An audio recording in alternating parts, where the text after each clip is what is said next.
sound is what I go to when I want to surpass what I can access via traditional communication.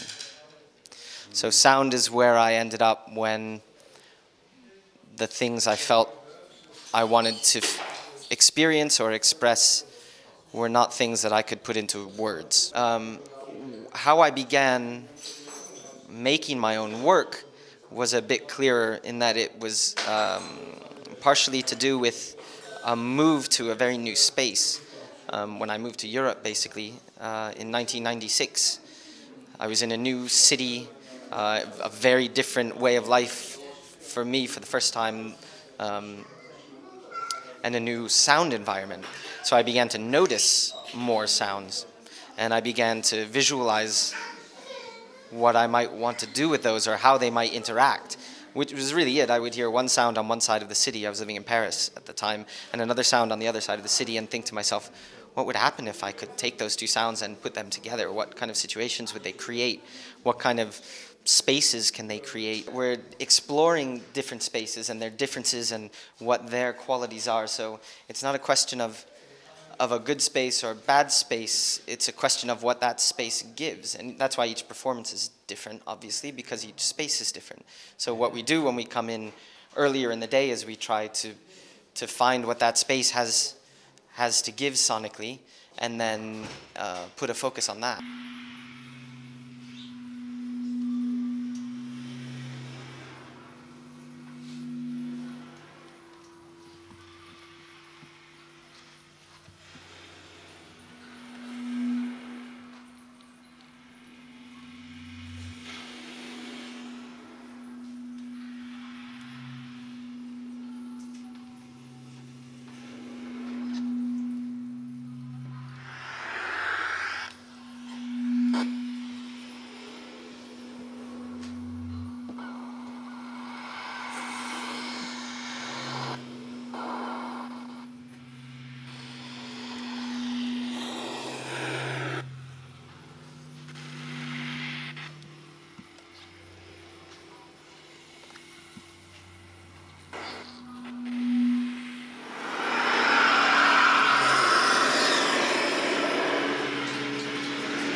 It's strongly tied to the workshop elements we've been doing, which is kind of trying to create situations of social interaction within sound, and from a performance perspective, trying to play with the boundaries between audience, performer, space, trying to change those spaces around, not have a stage and an auditorium, not have a hierarchy of who's involved in the production of sound within the space.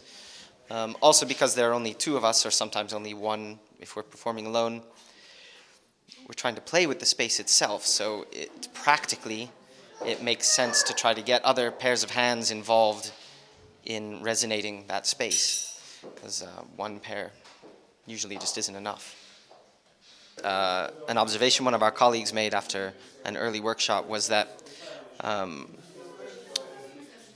one of the things we discovered was that in the process of the workshops and in the process of these suggestions of the potential of sound and the interest of sound, that everyone who was participating was immediately able to do what we could do. That there was no question of virtuosity. It wasn't that we knew how to do it and we were teaching them. It was just a case of reminding people how to listen. And that's what it's about, really, is remembering to listen. And when you listen, you can do anything, because it's an instinctual process. To take two rocks and tap them together is not playing the cello.